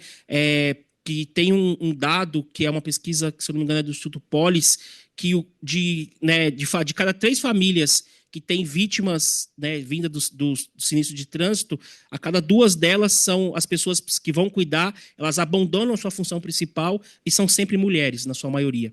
Né? Então, tem um debate que pode ser feito. A gente tem a questão também de raça e classe que você pode ser aplicado, que são pessoas mais pobres que estão morrendo, em sua maioria pessoas negras. Né? Então, como o trânsito ele tem passado por diversas agendas, eu vou chamar assim, e que tem o debate para ser, né, ser feito, sustentado, e a gente esbarra nisso. E aí, eu acho que quando você fala também na questão do SUS, né? O SUS está sobrecarregado, os leitos com pessoas, né? Com vítimas vindo do sinistro de trânsito, né? Então a gente tem aí no Brasil hoje uma média de 100 mortes por dia no trânsito brasileiro, né? Então é um número muito alto, né? Acho que o Brasil ele está entre os 3 países com mais mortes de trânsito no mundo. Tá? Mais de 40% dessas mortes, né, a nível nacional envolve motociclistas, né? Então, e aí a todo momento a gente tem falado como esse modo de transporte ele tem crescido, não só nas grandes cidades, mas também nas cidades menores, né? Que é uma realidade. 70% das mortes e internações de motociclistas atingem pessoas entre 20 e 49 anos, e os sinistros de trânsito custaram aí quase 500 milhões ao SUS em 2024, só em 2024, né? Sendo mais de 270 relacionados aos motociclistas. Então, acho que isso expõe o quanto esse modo de transporte ele tem sido problemático e tem que ter uma atenção maior sobre isso, né? Então, eu acho que para concluir aqui, o Brasil, como eu falei, ele já possui evidências, especialistas, experiências acumuladas sobre segurança viária, inclusive implementações que acontecem, né, no próprio. A gente olha para fora também os exemplos, né, o que o mundo está fazendo a respeito disso, mas o Brasil também tem bons exemplos do que pode ser feito para reduzir mortes no trânsito, né? Que são as medidas comprovadamente eficazes que já são conhecidas há um tempo. Então, o desafio é transformar esse acúmulo técnico que a gente já tem em prioridade política e institucional no momento como esse agora das eleições, né? Que eu acho que não é só convencer também os eleitores, né, a que isso seja uma das suas cobranças ali dos seus candidatos, né? E reduzir morte no trânsito precisa deixar de ser uma pauta secundária no debate público brasileiro, né? Então, aí, quais vidas que a gente está disposto a priorizar nessa agenda, nesse debate, né? Eu deixo aqui um QR Code para quem quiser acessar. A gente tem um abaixo-assinado, uma petição online, né, que vocês podem apoiar. O site é PL das Velocidades Seguras, então tem todos. Ele direciona para os estudos que são feitos, os artigos que são escritos, a nossa atuação, as evidências que a gente tem, né, e também tudo que está sendo feito nesse trabalho em torno da redução de velocidades, né, via o PL das Velocidades Seguras. Tá bom? Muito obrigado. Muito obrigada, Ricardo. eu acompanho bastante o trabalho, o esforço que todas as organizações têm nessa pauta, e é importante, né, e parece, eu acho que assim, quando a gente traz algumas questões como conceito, né, de que não estamos falando de acidentes e sim sinistros, porque ele de fato não é um acidente, ele é evitável, né, a gente entender que nenhuma morte é aceitável, né, e a gente entender alguns, né, o nosso objetivo com o Penatrans, com os planos tanto que a Tassiana apresentou, o Fred, né, e todos os planos que a gente vem sendo desenvolvidos, é que a gente não quer reduzir as mortes, a gente quer eliminar as mortes e reduzir a gravidade, né, dos sinistros. Isso é muito importante, ele é um fator fundamental. Então, o Fred falou um pouco sobre essa questão de trabalhar os fatores de riscos, e aí a questão da gravidade, ela também impacta em todo esse ciclo que você comentou, né, que vai desde que eu atendo, com o tempo de acolhimento, e impacto para a vítima e para as famílias, né? Então, eu acho que isso é muito relevante, muito importante. Agradeço. E nosso tempo que a gente tem aqui, eu vou abrir para as perguntas para as pessoas que estão presentes, e a Márcia vai acompanhando aqui com a gente, né, as perguntas que tiverem aqui feitas na plataforma. Eu vou pedir só que vocês coloquem o seu nome, se tiverem de alguma organização, tá? E aí vocês façam as perguntas.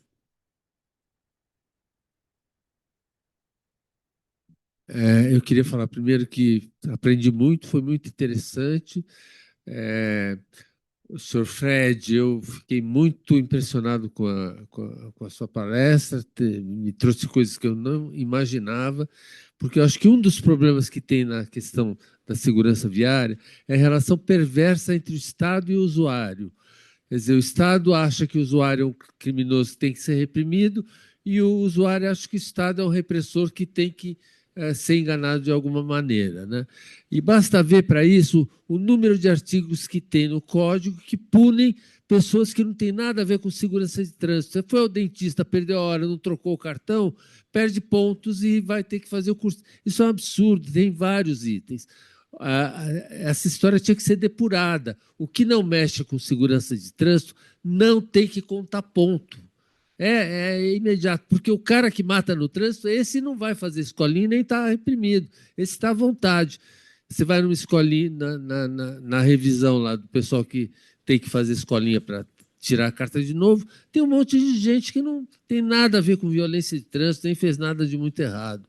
Isso aí tem que ser mudado com gravidade. Eu queria aqui lançar uma ideia, a mais absurda, estapafúrdia do mundo, mas que daqui 20 anos essa ideia vai estar sendo comentada, que eu acho que a gente devia usar o princípio do poluidor-pagador, que é um princípio que se aplica, por exemplo, nos Estados Unidos com os produtores de cigarro em relação aos doentes de câncer, ou a Johnson com a história do amianto, que faliu porque fez um talco que contaminou a população. A gente devia usar o princípio do acidentador-pagador. As montadoras tinham que participar dessa despesa. A Porsche mata uma pessoa por dia nesse país, vende 6 mil carros, e quem ganha com 6 mil carros que ela vendeu? Só ela. A gente paga, todo mundo paga, ela ganha. Então, as montadoras tinham que participar diretamente dessa despesa. O cara bateu um Fiat, teve um acidente grave, etc. A Fiat tem que colaborar. E assim, é uma ideia que eu lanço, que eu espero que um dia a gente veja acontecer. Por último, eu queria convidar todo mundo.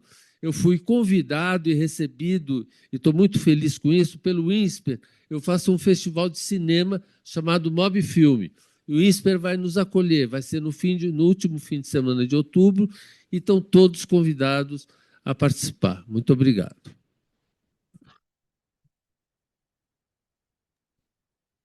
Posso responder? Fred, vamos só ouvir a outra Tá. contribuição, aí aí a gente Perfeito. já faz 2 em 1, pode ser? Pode, claro. Olá, boa tarde. Primeiramente, também muito boa contribuição. Estou de acordo com os pontos levantados. Estou te ouvindo, tem que comentar sobre isso. Melhor assim? Queria agradecer a contribuição também. Estou de acordo com todos os pontos apontados. Sou Leonardo, sou pesquisador do Mackenzie, faço mestrado lá. em segurança viária especificamente. E eu queria trazer um pouco em relação ao plano do Estado de São Paulo e também de outros locais, principalmente em relação à redução de 50% até 2030 dos óbitos em é, sinistros de trânsito. Ele é uma meta deveras ousada, devemos dizer, dado o histórico que a gente tem no nosso país. E a gente vê, como bem comentou o Ricardo, que muitas vezes a fiscalização da forma atual ela não é eficiente, não é suficiente, muitas vezes porque sempre se tenta burlar esse sistema, né? E eu queria saber de vocês como que vocês pensam que nesses próximos 4 anos, essa próxima gestão, né, que vai fazer exatamente esse período, consiga cumprir com essa meta, aprendendo de outras localidades, tanto cidades semelhantes, como bem trouxe a professora Suzana, como Bogotá, Buenos Aires, mas também de cidades que tiveram metas mais ousadas, como Oslo, Helsinki, conseguiram atingir a marca do zero mesmo nas mortes de trânsito. Eu queria também saber como vocês pensam isso. Posso? Muito obrigada. Pode sim, Fred. Eu só perdi o nome da primeira pessoa. Eduardo. Eduardo. Vamos lá. Eduardo. É, eu primeiro queria falar para você que o Estado não é inimigo das pessoas, né? Não existe, o Estado não está aqui para punir, mas o Estado precisa ter a capacidade de impor limites, né, para esse convívio em sociedade. Esse é o primeiro ponto. Então a gente precisa criar regras, exatamente para que a vontade de um não sobreponha sobre a outra. Um ponto. Segundo ponto, a questão da pontuação, eu acho que nós estamos no momento exato. E essa proposta, com a qual parte dela eu concordo, acho que infrações que não representam risco, elas não deveriam pontuar. Ou melhor, eu acho que a gente deveria ter um rol taxativo para punição das infrações. Ficaria mais fácil, né? Acho que ficaria mais fácil. Mas essa é uma tarefa que tem que ser feita no legislativo. Então, essa parte de discussão, nós temos que ter bons quadros, né, de deputado, né? Nós precisamos ter deputado federal, por exemplo, que entenda de fazer a lei, que saiba um pouco sobre as pessoas, né? Se não souber sobre a segurança viária, vai estudar, mas tudo bem, mas precisa saber sobre pessoas, sobre empatia, sobre cuidar das pessoas. Se a gente não tiver esse olhar, fica muito difícil de pensar em algo onde eu possa prestigiar apenas uma parcela da sociedade. Então, acho que criar esse mecanismo para impor o convívio entre o cidadão, acho que isso é importante. Essa é a primeira resposta que eu teria para você. É, e no tocante à responsabilidade de montadoras, me desculpa, mas não foi a Porsche que matou ninguém, né? Não é o cidadão que está dirigindo, que está, às vezes, numa velocidade excessiva, às vezes está com todos os fatores de risco, vamos dizer assim, embandeirados, né? Às vezes sem consumir o álcool, às vezes ou consumiu alguma outra droga, às vezes está em velocidade excessiva. Quer dizer, atribuir a responsabilidade à montadora simplesmente não me parece que é uma postura da mais adequada. Acho que a postura adequada é: vamos ter uma polícia para que faça o trabalho científico correto, para que tenha a punição correta.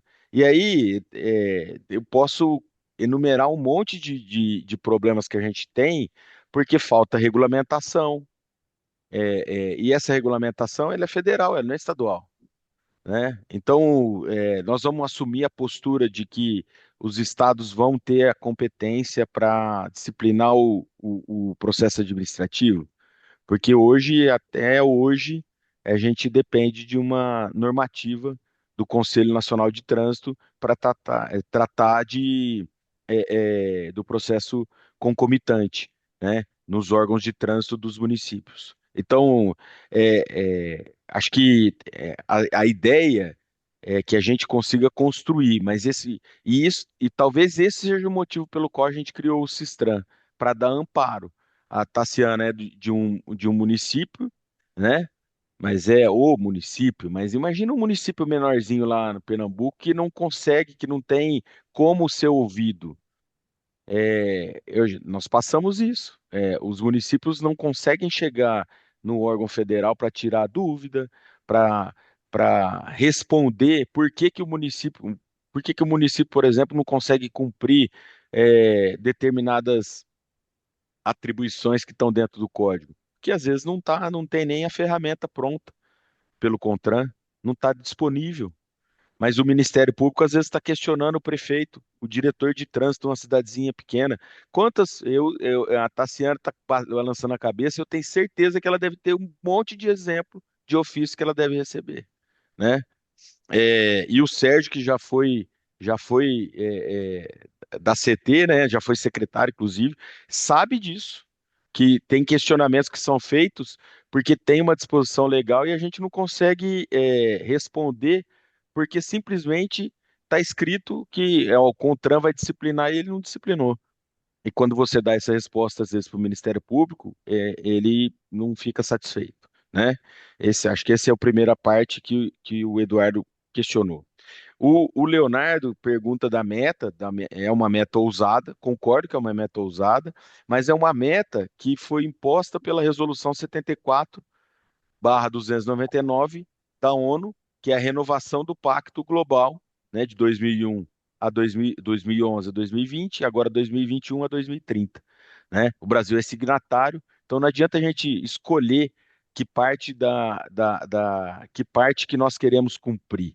Nós temos que cumprir, assumir esse compromisso, nós vamos lutar para cumprir esse compromisso. Eu vou te dar um exemplo pelo qual eu acho que é possível. Em 2000, nos anos 2000, o estado de São Paulo tinha uma taxa de óbitos por arma de fogo de 34, aproximadamente 34 pessoas por 100 mil habitantes. Hoje, essa taxa de óbitos é de 3,5, mais ou menos. De 2000, era 34 e hoje, 26 anos depois, ela é de 10% disso. Isso foi feito em função de política de desarmamento, isso foi feito em função de mais investimento na polícia, de mais fiscalização na atividade policial, né? Então, a partir do momento que você atrai a responsabilidade e estabelece como meta, acho que dá para correr atrás. No estado de São Paulo hoje, o trânsito, e aqui em São Paulo é um dos menores índices. E tem lugares que o índice é muito maior, mas aqui o índice de 3,5 é quase 4 vezes mais perigoso andar de carro do que ser colhido aí, ser vítima de uma arma de fogo. Então, entendo que é possível. O planejamento, como nós demonstramos aqui, acho que nessa conversa deu para perceber, não é um eixo só, nós não temos uma bala de prata, não adianta falar que é só a fiscalização, ou é só a educação, só a comunicação, não é isso. São vários eixos, e o eixo da educação, o eixo da academia é um dos mais importantes, e por isso eu parabenizo de novo vocês. Espero ter respondido aí.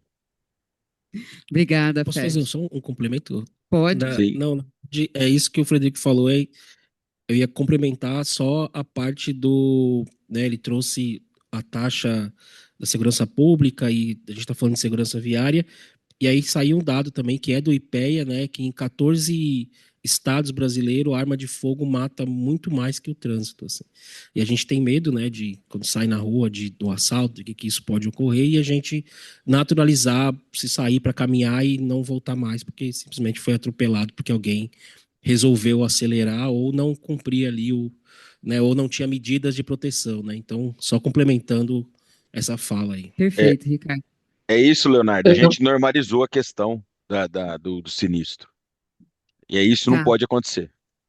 Eu gostaria de Bom, fazer uma antes, contribuição, a gente tem Suzana, mais. também. Não sei se seria Oi, possível. Uma pode, Tassiana, contribuição com claro. relação à ideia do Eduardo, né, que ele colocou como ousada. Eu concordo plenamente com o Frederico que a culpa não é do veículo ou do equipamento, mas sim de quem o conduz ou como o conduz. Mas é importante dizer que é importante trazer as montadoras, como as empresas de aplicativo, a responsabilidade desse problema. E que ela pode, por exemplo, as montadoras investir cada vez mais em itens de segurança, em que, em se envolvendo no sinistro, o carro, o equipamento, tenha itens de segurança para minimizar as lesões em relação não só a quem conduz, mas também a quem é vítima desse sinistro, ou seja, um pedestre ou outro que está envolvido. Então, trazer para o cerne do problema da questão da segurança viária é importantíssimo. E eu não sei se, como o Frederico falou, não é onerando, mas criando regras e imputando a eles penalidades para que eles se envolvam nesse problema. Da mesma coisa são as empresas de aplicativo que agenciam as viagens. É preciso criar regras em que, por exemplo, o tempo de entrega, o menor tempo de entrega, não seja um item de premiação ao condutor que está fazendo a entrega do passageiro ou a entrega da mercadoria. Então, são essas relações que vão trabalhar de forma sistêmica para o enfrentamento do problema. E é nesse viés que eu acho que também a gente precisa trabalhar os nossos candidatos, não só os candidatos a governo e à presidência, mas, como bem falou o Frederico, aos futuros legisladores, né? Porque os deputados federais eles precisam entrar nessa questão para justamente mover de forma muito positiva, como o Ricardo bem falou aí, da nossa PL, que acaba não avançando por um diversos motivos. Então, trabalhar essa conscientização no ambiente político é importantíssimo. Era isso que eu queria colocar. Oi, Su, posso falar? Claro. Obrigado. Obrigado a todos que participaram. Eu queria fazer um comentário que eu acho importante na linha do que a Tassiana fez. Olha, Frederico, eu tenho dúvidas se a Porsche não é responsável pela morte. Alguém que fabrica um carro que chega a 320 km por hora para andar em via pública, a gente não pode. Para que serve um carro que chega a 320 km por hora? E mais, alguém que faz da velocidade, da potência, instrumento de marketing. Esses dias eu pedalava no Parque do Ibirapuera, voltando do INSPER, e tinha um totem de propaganda dizendo assim: de 0 a 100, uma propaganda de uma marca de carros, de 0 a 100 em 3,8 segundos. Performance e segurança. Segurança para quem? Quando a indústria automobilística usa a velocidade como instrumento de fetiche de venda de carros, me perdoe, mas ela chama para si a responsabilidade das mortes que ela gera, porque o motorista não é neutro. Quando ele compra um carro como esse, foi vendido para ele um projeto de velocidade. Recentemente, o CONTRAN limitou a velocidade dos ciclomotores a 32 km por hora, você bem sabe dessa resolução, que eu acho perfeita, tecnicamente perfeita. Eu sou ciclista e acho que os ciclomotores têm mais peso e devem ter velocidade limitada. Quantas pessoas a gente conhece que morreram atropeladas por ciclomotores? Talvez nenhuma. Mas o CONTRAN, com muita diligência, resolveu se preocupar com o limite de velocidade. Por que é que nós não discutimos a limitação da velocidade de carros para serem licenciados em vias públicas? Se o engenheiro do INSPER agora desenvolver um carro que chega a 900 km por hora, não há nenhuma norma no Brasil que impeça ele de licenciar para circular em via pública. E há tecnologia suficiente. Quando eu fui secretário, eu baixei uma portaria limitando os ônibus em São Paulo a 50 km por hora. Em 3 meses, nós parametrizamos 14 mil ônibus. Todos eles estavam limitados a 50 km por hora. Nós deveríamos chamar a indústria automobilística para discutir por que eles fazem da velocidade um fetiche, por que eles fazem da velocidade um instrumento de venda dos seus automóveis, e eu acho que aí eles atraem a sua responsabilidade, por que fabricam carros que chegam a 320 km por hora, e precisamos chamar o CONTRAN a responsabilidade por que permite o licenciamento de carros que chegam a 320, 350. Recentemente, uma montadora chinesa anunciou um carro que faz de 0 a 100 em 2 segundos. Por que permitem que esses carros sejam licenciados para andar em via pública? Eles podem existir, vão andar no autódromo. Domingo pode alugar o autódromo de Interlagos e podem lá chegar à velocidade que quiserem. Mas onde tem criança, idosos, pessoas vulneráveis, nós deveríamos jamais autorizar. Para terminar, o Código de Trânsito limita a velocidade máxima a 120 km por hora no Brasil. Nenhuma via pública se pode andar mais que 120 km por hora. Por que permitimos licenciar veículos para andar em via pública que chegam a esse limite? E não tem nenhum problema, é só parametrizar isso. Hoje, um notebook conectado nos carros parametrizaria, ou seja, o Brasil continuaria importando, fabricando carros que podem rodar a 700 km por hora em qualquer país do mundo, mas no Brasil ele teria um limitador que não poderia. Nós não precisaríamos fazer a lei que o Ricardo está corretamente propugnando, nós não precisaríamos culpar os motoristas, nós bastaríamos isso. E eu queria muito ouvir a indústria de por que eventualmente eles resistem a esta ideia. É porque fizeram, ao longo da vida, da velocidade, um fetiche e um instrumento de venda de carro. Por isso que eu concordo com o Eduardo. Menos do que responsabilizá-los financeiramente, eu gostaria que eles apoiassem uma medida, que eles mesmos tomassem atitude não falha de dizer, no Brasil, nós só vamos vender carros que chegam a 130, 135 km por hora. E mais, poderíamos, já tem tecnologia para isso, para o veículo identificar via o software de georreferência aonde ele está e implantar uma limitação de velocidade por georreferência. Se está numa avenida de 30, a velocidade poderia ser limitada a 30. Se está numa avenida de 50, isso já tem tecnologia baratíssima para fazer isso funcionar. Muito obrigado. Posso fazer uma réplica aqui? Com o maior prazer, professor. Vamos lá. Eu não acho que não pode ser feito. E não estou dizendo que eu sou contrário. Eu só não acho que pode atribuir a responsabilidade exclusiva a ele, né? Há tempos atrás, o CETRAN daqui de São Paulo, um dos conselheiros nossos, fez um questionamento até ao conselho que regulamenta a publicidade desses veículos. Era um veículo que tinha, na propaganda, o veículo pulava rampa, dava cavalo de pau, era um Transformers. Qualquer pessoa de nível médio sabe que o veículo não consegue fazer aquilo lá, porque senão ele desmontaria, né? Mas o conselho que cuida, CONAR, acho que ele respondeu dizendo que não entendia, que aquilo era lúdico, enfim, foi uma resposta oficial, né? Eu também tenho uma outra questão que, apesar de concordar que a velocidade de fato ela tem que ser, a indústria tinha que ser chamada a esse debate, eu não tenho dados para falar, por exemplo, é, qual o percentual de pessoas que compram o carro que vai até 300 por hora, né? No velocímetro do meu carro está escrito 260. Eu não dirijo a mais de 120 por hora. Acho que é uma questão de respeito, aí é uma questão muito mais de cidadania do que questão de comprar. Eu compro o carro para o outro apelo, pela segurança, pelo visual. Não compro o carro só pela. Não acho que devo comprar o carro pela velocidade. Mas isso eu acho que é um tema que, inclusive, pode dar subsídio aí para uma pesquisa para saber o que as pessoas estão indo atrás desses veículos. Mas concordo com você. Acho que cabe um debate aí. Mais um debate, né? Porque a gente tem tantos debates que são tão urgentes quanto esse, regulamentar, por exemplo, processo administrativo para poder punir quem descumpre, para mim é muito mais urgente nesse momento do que discutir o limitador da velocidade. Até porque dá para a gente fiscalizar isso aí também. Muito bom. Polêmico, mas importante, né? Sim. Bom, gente, a gente tem algumas pessoas aqui, né, que estão interessadas em fazer perguntas. Temos algumas perguntas virtuais. Já avançamos o horário, então eu vou ficar aqui na incumbência de quem está aqui presente, de fazer uma conversa com vocês e as perguntas direcionar aos convidados, depois dar um retorno. A gente conversa logo na sequência, quem puder ficar. E aí eu vou, então, partir para a parte de encerramento, mas eu vou colocar as perguntas que foram colocadas aqui para vocês já fazerem a fala final com base nelas, né? E aí também dizer aonde que as pessoas podem encontrar vocês, porque eu acho que tem canais aí abertos, né? Eu acho que vocês são super abertos ao contato, à participação. Então, eu já vou fazer as perguntas e vou começar, então, agora aqui com a Tassiana, com o Fred e daí com o Ricardo para fazer essa parte de complementação final e encerro e depois eu dou continuidade para quem está presente para a gente fazer essas conexões. Tá? Então, uma das perguntas é como monitorar as lesões graves, né? Então, entendendo aí que tem a questão das mortes, mas tem as lesões por tipo de gravidade.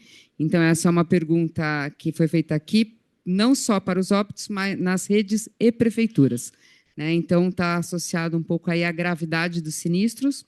A outra é entender um pouco mais como o CETRAN liderou o processo de elaboração do Plano de Segurança Viária, né? Tem um entendimento aqui, Fred, que foi o Detran, né? E depois você explica, né, como ele fez parte, sim, nessa parte estrutural, estratégica, né? Mas sendo responsável aí o CETRAN nessa condução, e o CISTRAN, né, na verdade, nessa condução da elaboração do plano.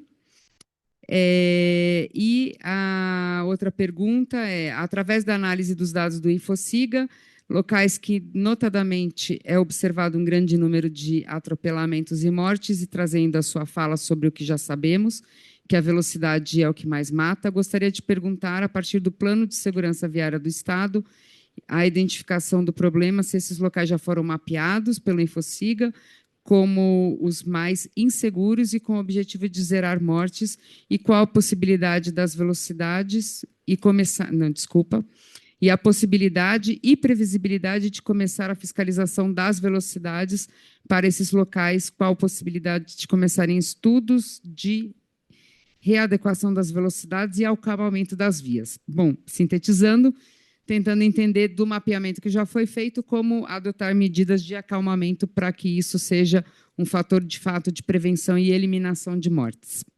Então, vou começar com a Tassiana, passar para o Fred, para o Ricardo, e aí o Sérgio faz o nosso encerramento. Bom, eu quero agradecer a oportunidade de Recife participar desse debate, agradecer em especial a Suzana e ao Sérgio, dizer que é importantíssimo a gente trazer a pauta, sobretudo colocando essas diferentes esferas, para que a gente mostre o enfrentamento que é forte, mas ele tem dimensões diferentes, porque tem peculiaridades diferentes em relação a essas esferas municipais, estaduais e a federal. Dizer o quanto Recife tem trabalhado muito na questão da transparência desses dados, porque eles são norteadores para que a gente possa fundamentar nossas ações. Nós temos publicado anualmente nossos relatórios de dados de sinistros de trânsito, com todas as especificidades dela, não só quantitativas, mas qualitativas, porque isso fomenta o debate e fomenta, sobretudo, essa interação nossa dos órgãos executivos com os órgãos acadêmicos. Isso tem sido assim fundamental e uma diferença muito grande para que a gente possa trazer essa pauta e dizer o quanto nós temos trabalhado junto com as nossas equipes e no meio político e no meio de imprensa esse debate para que a gente possa fomentar que as políticas de segurança viária elas possam ser realmente uma pauta para um debate político, porque muitas vezes se coloca outras questões, como eu falei aqui, se fala a saúde que se ressalta, é a segurança pública que se ressalta, mas a segurança viária ela está transversal a essas duas vertentes. Então, o quanto é importante trazer esse debate para as eleições de 2026, mas, sobretudo, para que a gente possa, através do próximo, na próxima gestão, ou seja, nos próximos 4 anos, esse tema seja, de fato, sendo tratado de forma contundente pela população e, sobretudo, pelos políticos. Ricardo trouxe muito bem aqui quando colocou que o problema não é mais técnico, é um problema de decisão política e de vontade política de enfrentamento. É isso, e quero mais uma vez assim dizer o prazer de que conversar com o Fred, tive o prazer hoje de conhecer o Ricardo, e dizer que a instituição ISPER cada vez mais é parabenizada por isso, e por essa possibilidade de colocar esse debate junto com os maiores especialistas e tratar e fazer sempre uma forma de troca de experiências e de aprendizado. É isso. Muito obrigada, Tassiana. Fred, por favor. Vamos lá, vou tentar ser bem conciso aqui. É, Quanto ao plano de segurança viária do Estado de São Paulo, o CETRAN ele, ele coordena primeiro porque ele é o legítimo coordenador do Estado de São Paulo e nos outros estados também, os conselhos, têm por competência e atribuição a coordenação da política pública, né? Se vocês recordarem um pouco, eu mencionei que pela primeira vez aí numa reestruturação o, o, o Detran passou a ter uma diretoria de segurança viária, e aí deve ter ali acho que 8 ou 9 coordenadorias ali, divididas, né?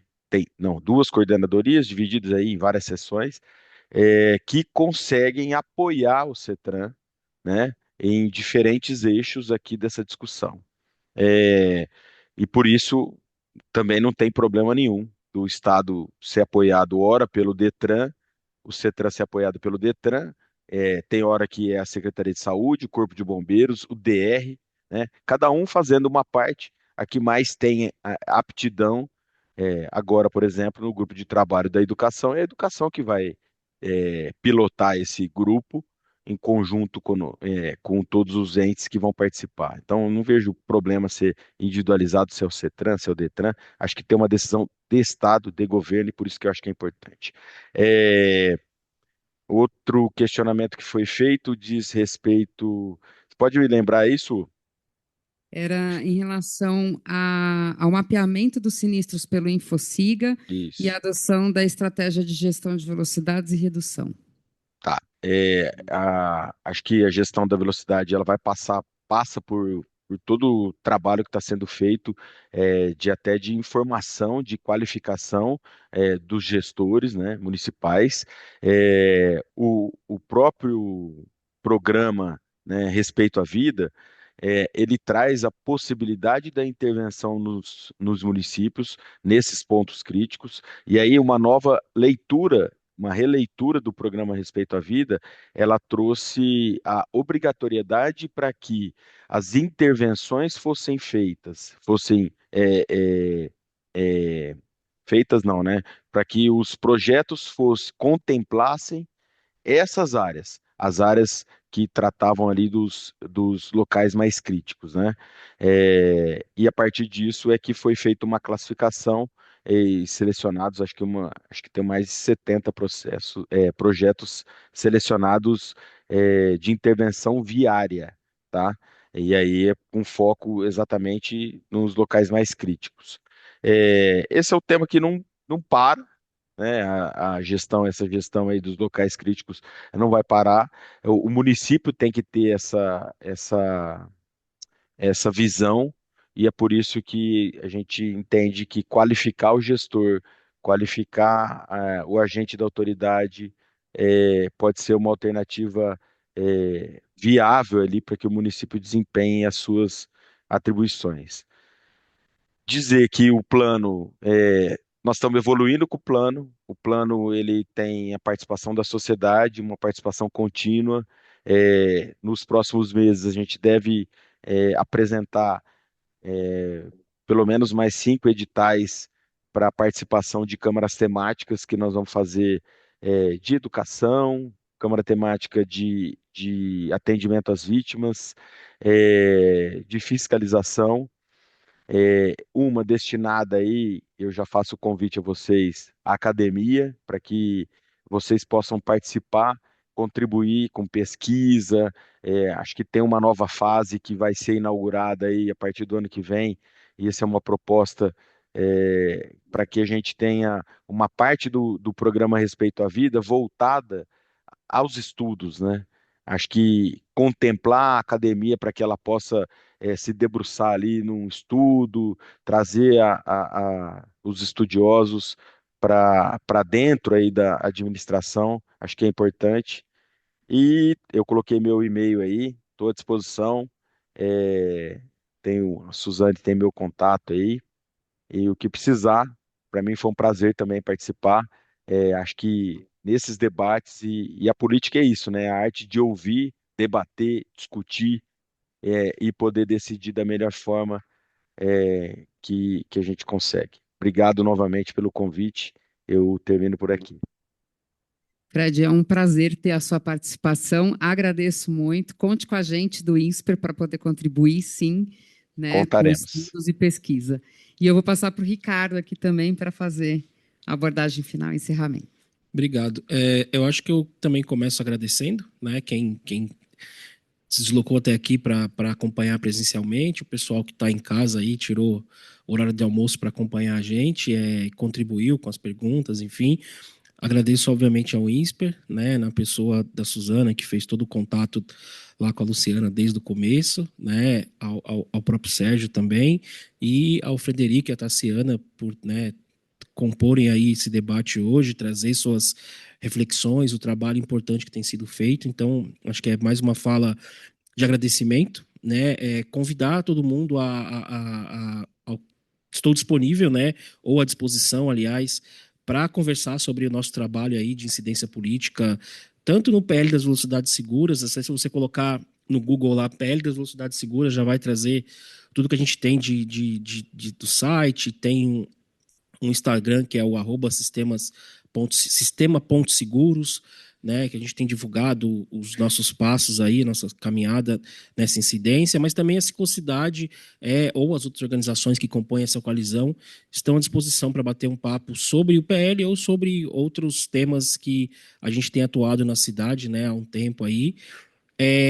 E falar que, ainda que essa meta seja muito desafiadora e que a gente vive uma epidemia de mortes e que a gente deixe de naturalizar o que tem acontecido, né, o que vem acontecendo, aliás, a gente sempre, nossas conversas e reflexões e atuação, a gente tem sempre falado de que há tempos atrás era um absurdo você usar cinto de segurança, né? Hoje eu sei que tem pessoas que não são, ainda tem gente que não é a favor, mas é uma coisa que não é debatido mais você não usar o cinto de segurança, né?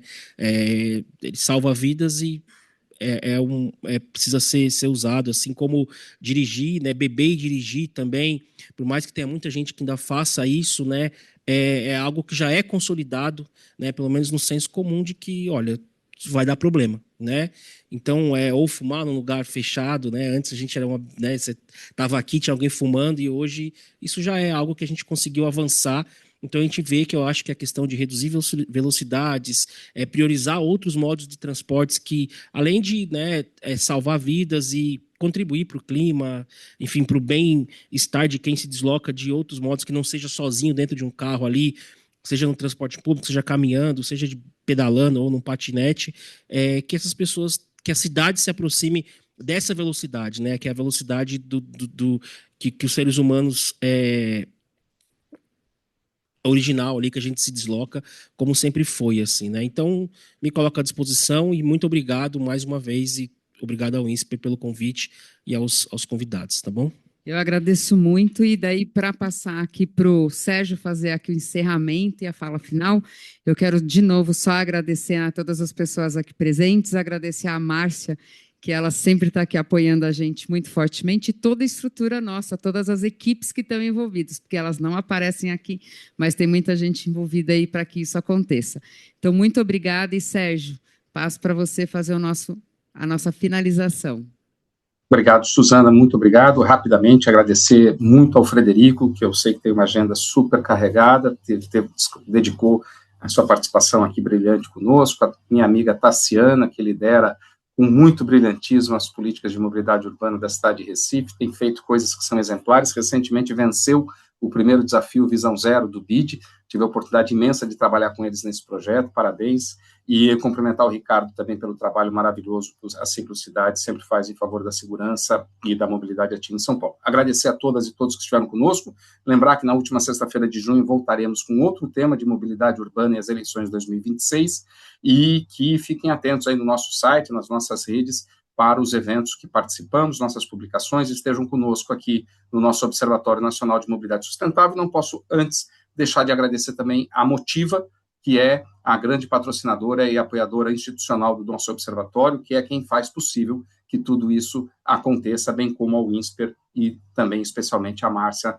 nossa ilustre heroína, que sempre põe de pé os nossos eventos. Muito obrigado a todas e todos, um bom fim de semana, vão para casa com cuidado, com tranquilidade, com calma, com segurança. Um abraço, Suzana, muito obrigado, parabéns pelo evento, Suzana. Obrigado.